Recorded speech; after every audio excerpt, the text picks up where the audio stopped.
तो सांग माने सुभद्रा योजना ऑनलाइन प्रक्रिया आरंभ हो सारी ऑनलाइन रे जो वेबसाइट अच्छी ऑफिशियल वेबसाइट आसी सारी तो आपण मैंने से ऑफिशियल वेबसाइट रे चाहिए ऑनलाइन रे आवेदन प्रक्रिया आरंभ करेंगे। तो कौन रही ऑनलाइन प्रक्रिया केमी आप आवेदन करेंगे यार ऑफिशियल वेबसाइट कौन सबकि मुझे फुल वीडियो देखी। तो वीडियो शेष जाए देखूँ जदि चैनल को नुआ कर तेरे चैनल को लाइक एंड सब्सक्राइब कर दिंतु। तो सांग मैंने आपण मैंने सर्वप्रथम क्रोम ब्राउजर ओपन कर दिंतु। कौन अच्छी ना क्रोम ब्राउजर ओपन कलापर सर्च करूँ wcd.odisha.gov.in।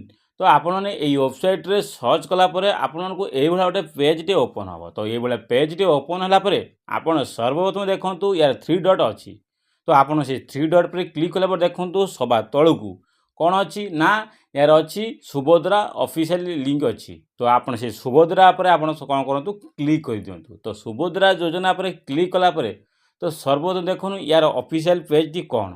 तो सुभद्रा योजना गाइडलाइन कौन अच्छी देखा। तो सुभद्रा योजना गाइडलाइन उड़िया जो ऑप्शन अच्छी तो आप क्लिक करूँ। तो सुभद्रा योजना गाइडलाइन क्लिक कलापर तो सुभद्रा योजनार जो गाइडलाइन कौन अच्छी आप ऑनलाइन रे आवेदन प्रक्रिया करें कौन कौन यार सूचीपत्र अच्छी आपण मैंने सबकि जाना दरकार। तो सर्वप्रथम सुभद्रा योजना लोगो देखूँ। तो आपण को सुभद्रा योजना लोगो मेंशन होती राज्यर महिला कल्याण पर एक अभिभावक योजना कहीं एत निर्देशावली अच्छी अगस्ट 2024 यह महिला और शिशु विकास ये योजनाटी आरंभ हो सारी। कहीं ये योजनाटी कौन पर सरकार आरंभ कर शिशु और विकास एटा आसी अच्छी आउ कौन कौन सबू सूचीपत्र अच्छी देखूँ। प्रथम अच्छी उपक्रम उपक्रम आगे अच्छी उद्देश्य और लक्ष्य।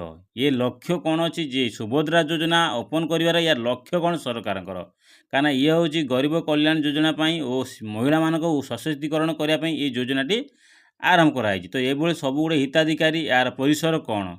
तो ये सबकि गाइडलाइन अच्छी आपड़ ये पीडीएफ रे आप जानीपर यार सब ऑफिशियल वेबसाइट रे पीडीएफ टी आसी अच्छी। तो आपण मैंने ऑफिशियल वेबसाइट रे जाई आप ये सब पीडीएफ पढ़ी पारे यार कौन कौन स्वतंत्र गाइडलाइन सरकार आरंभ कर।